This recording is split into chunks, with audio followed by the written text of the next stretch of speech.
자, 여러분 반갑습니다. 오늘은 합법과 장문의 기능에 대해서 배울 거고 교과서로는 18페이지에 해당되는 부분입니다. 우선 교과서를 준비해 주세요.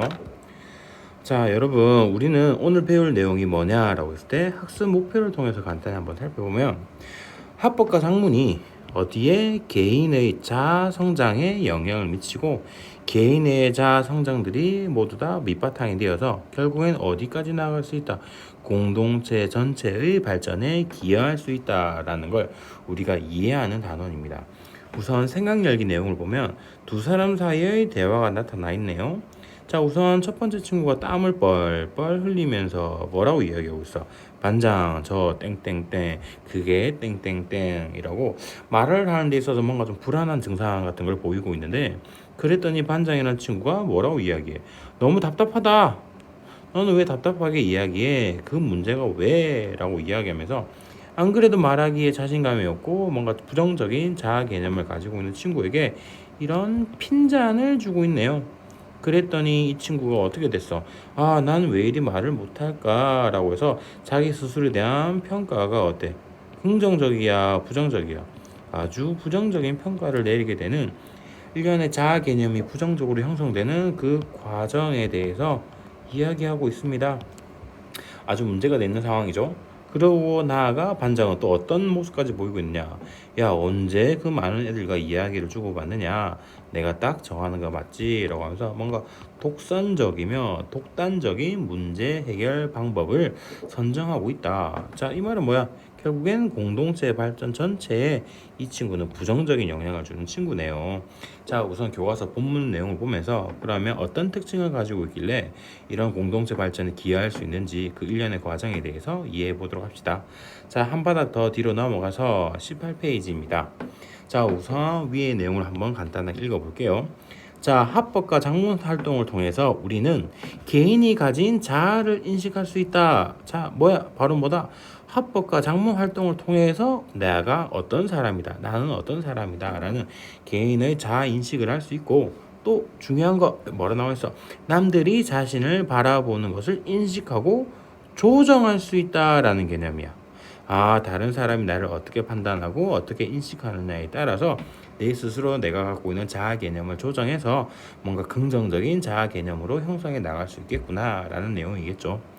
자, 또한 의사소통 참여자들끼리는 단순히 어떤 내용을 주고받는다를 떠나서 어떤 의미, 그리고 새로운 가치, 어떤 사물에 대한 태도, 믿음 같은 많은 것들을 공유함으로써 이 일련의 과정이 공동체 발전에 기여할 수 있다라고 이야기합니다.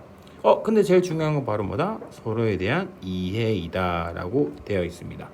자, 우선 밑에 1번부터 봅시다. 자아 성장과 의사소통.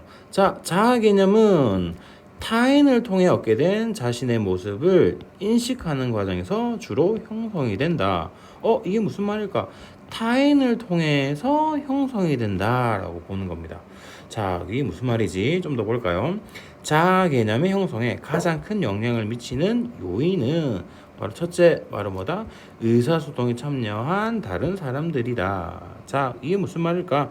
타인과 말과 글 또는 의미를 주고받는 과정에서 다른 사람들에게 긍정적인 표현을 많이 들을수록 긍정적인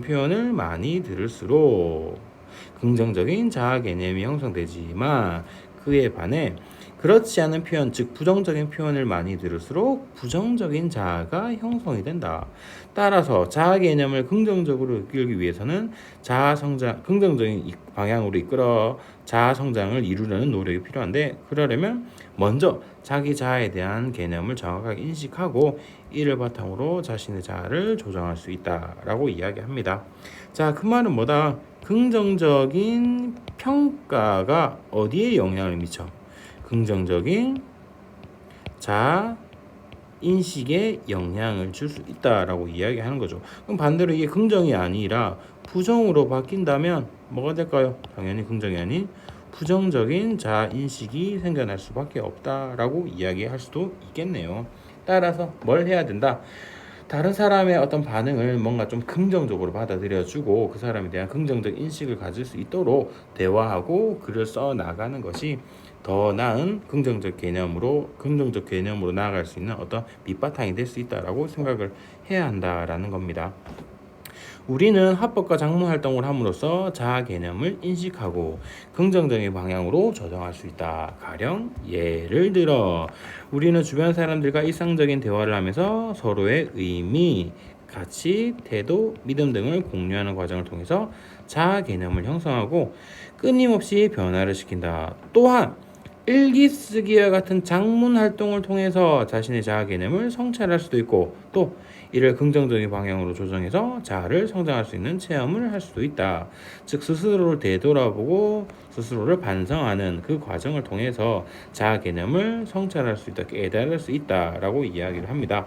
즉 화법과 작문 두 가지 모두 다 어디에 영향을 미친다? 자아 인식의 개념에 영향을 줄 수 있다라고 이야기합니다. 자, 우선 그 다음으로 넘어가서 공동체 발전과 의사소통. 우리 사회는 다양한 성격과 가치관을 가진 사람들로 구성되어 있다. 즉, 다양한 사람들이 많이 모여 하나의 구성원들이 하나의 사회나 공동체를 만들어가는 거죠. 그러므로 사람들 간에는 항상 뭐가 존재할 수밖에 없다. 갈등이 존재할 수밖에 없다. 갈등을 해결하는 가장 합리적인 방법은 바로 뭐다? 의사소통이다. 자, 의사소통의 가장 필수적인 전제 조건은 서로에 대한 이해이다. 그렇죠. 이 사람이 왜 이런 선택을 했느냐? 저 사람이 왜 저런 이야기를 할까? 저 사람 입장에서 이해하려고 노력하다 보면 오히려 갈등이 쉽게 해결될 수도 있겠죠. 자, 그거에 대해서 이야기하는 겁니다. 자, 이해가 전제되어야만 나의 관점과 가치관이 다른 사람의 그것과 다르다고 하여도 열린 마음으로 타인을 이해하고 또 나아가 서로 다른 생각을 공유할 수 있는 거다. 즉 자기 자신만의 의견이 맞고 상대방의 의견은 틀렸어 라는 전제로 다른 사람과 대화를 한다. 이게 가능할까요? 그러면 뭐밖에 안 생길까? 갈등밖에 생기지 않겠죠. 다른 사람의 말꼬리를 자꾸 늘어진다. 그리고 내 말이 무조건 옳다라고 독선적으로 자신의 주장을 강하게 이야기하기보다는 다른 사람의 입장을 이해하고 다른 사람의 의견을 경청하려는 그런 자세가 있을 때 어떤 공동체 발전으로 순선하게 돌아갈 수 있다라고 이야기하는 겁니다. 자, 자신이 다른 사람들보다 훨씬 많이 한다고 주장하면 갈등을 합리적으로 해결할 수 없습니다. 이렇듯 합법과 작문을 활동할 때 다른 사람의 견해를 충분히 이해하고 수용하려는 자세를 가지고 있어야 되며 이를 바탕으로 공동체 발전에 기여할 수 있다라고 이야기하고 있습니다. 자, 우선 본문 내용을 바탕으로 간단한 문제 몇 개 풀어볼게요. 잠깐만요. 자, 우선은 문제 1번, 2번, 3번 세 가지 문제를 한번 풀어볼 텐데 내용은 간단합니다. 자, 우선 볼게요. 자, 아까 얘기했던 생각 열기 부분의 내용 그림이 그대로 나와 있고 1번부터 봅시다. 자, 반장은 친구가 긍정적인 자아 개념을 갖도록 도와주고 있다? 전혀 아니죠. 오히려 부정적인 자아를 가지도록 만들고 있지. 자, 친구는 부정적인 자아 개념 때문에 자신의 의견을 표현하지도 않고 있다는 아니죠. 자신도 자신의 입장에서 최선을 다해서 표현하고 있죠. 자, 반장은 스스로에 대해 자신은 잘 못한다는 부정적인 자아 개념 전혀 없지. 오히려 자기가 제일 나아라는 어떤 자기가 만능이야라는 그런 의식을 가지고 있는 거죠. 자, 친구는 긍정적인 자아 개념 때문에 자신감 있는 태도로 자신의 의견을 표현하고 있다. 그랬으면 좋았을 텐데 그렇게 하지 못하고 있는 게 여전히 반복적으로 나타나고 있네요. 자, 그럼 정답은 몇 번이겠어? 정답은 5번이겠네요. 친구는 반장을 통해 자신의 모습을 인식하는 과정에서 부정적인 자아 개념을 강화하고 있다라고 이야기합니다. 강화라는 행동주의적 접근 표현이죠. 그래서 그 부분 좀 더 부각되어지고 있다. 거기에 힘을 더 실게 된다. 뭐 이런 정도로 해석하면 쉽게 이해될 수 있습니다. 자, 2번 자아 개념의 형성 과정에 대해서 적절하지 않는 걸 찾는 겁니다. 선생님은 항상 않는 부정적인 단어에 세모를 칩니다. 그래서 나중에 문제를 풀 때 헷갈리지 않도록. 자, 1번 자아 형성을 하려면 먼저 자신의 자아 개념을 정확히 인식해야 된다. 자신의 자아 개념을 정확하게 인식해야 된다. 맞는 말이겠네요. 자, 왜? 자기 스스로를 잘 알고 있어야만 스스로에 대한 자아 인식을 해야만 뭔가 거기서부터 시작할 수 있겠죠.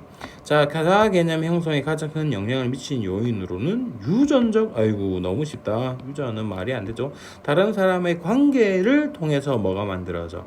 개인의 자아가 형성이 되고 강화가 되기도 하고 뭔가 완성이 되어 간다라고 반복적으로 이야기하고 있었죠. 자, 자아 성장을 이루기 위해서 노력하면 자아 개념을 긍정적인 방향으로 이끌 수 있다. 그렇죠. 그래서 우리가 뭘 해야 돼? 스스로 부정적이다라는 인식을 떨쳐내려고 끊임없이 노력해야 됩니다. 그래서 자아인식이 높다라는 거는 자아인식이 높다, 긍정적이다라는 거는 자존감이 높다라는 거고, 이를 바탕으로 하면 모든 일을 할 때 어떤 모든 일을 더 잘 완수할 수 있는 그런 긍정적인 결과를 창출해낼 수 있기 때문에 스스로 조금 긍정적인 인식을 가질 수 있도록 항상 노력해 보세요. 자, 화법과 작문 활동을 통해서 자아 개념을 인식하고 긍정적인 방향으로 조정할 수 있다. 그렇죠. 여러 번 이야기했던 겁니다. 타인과 의사소통하는 과정에서 다른 사람에게 긍정적인 표현을 많이 들으면 긍정적인 자아 개념이 형성된다. 맞는 말입니다. 그래서 우리가 주변 사람들과 대화할 때 어떻게 해줘야 될까? 대화할 때 다른 사람의 어떤 긍정적인 부분에 대해서 긍정적인 표현을 많이 해주게 되는 것이 오히려 모두가 더불어 성장할 수 있는 그런 특징들을 보여줄 수 있겠죠. 되죠? 자, 3번 문제. 3번 문제는 너무너무 사소한 문제입니다. 자, 우선 볼까요? 장문 활동을 통해라고 얘기를 하고 있지. 자아를 성장시키는 방법. 장문이라고 이미 전제를 두고 있네요. 자, 문제를 잘 읽어봐야 됩니다. 일기 쓰기를 하면서 일기 쓰기는 무슨 활동이야? 당연히 장문 활동이지. 자신의 자아 개념을 성찰한다? 아까 얘기했던 부분인데 본문에서 정답은 1번이네요. 그럼 2번이 왜? 2번은 일상적인 대화, 서로의 믿음을 공유한다. 여기 나와 있는 내용이 틀린 말은 아니나 여기서는 장문이 아니죠. 대화니까 이거는 화법적인 내용이죠. 자, 소설을 읽으면서 그리고 여기는 독서를 해 나가면서 친구들과 이야기를 하면서 연설을 들으면서 라고 하기 때문에 이거는 당연히 장문으로는 1번 이거 하나밖에 없네요. 됐습니까? 자, 우선은 내용은 이러합니다. 자, 다시 교과서로 넘어와서 자, 교과서 뒤에 있는 활동들은 뭔가 수업 시간에 해도 되고 개인이 해도 되는 부분이기 때문에 자, 한번 간단하게 한번 개인적으로 공부하면서 정리해 보세요. 알았죠? 자, 그리고 오늘은 여기까지 할 거고 다음 시간에는 문제풀이 좀 더 고난도 문제풀이 문제집 준비해서 진행하도록 하겠습니다. 오늘은 여기까지 하겠습니다.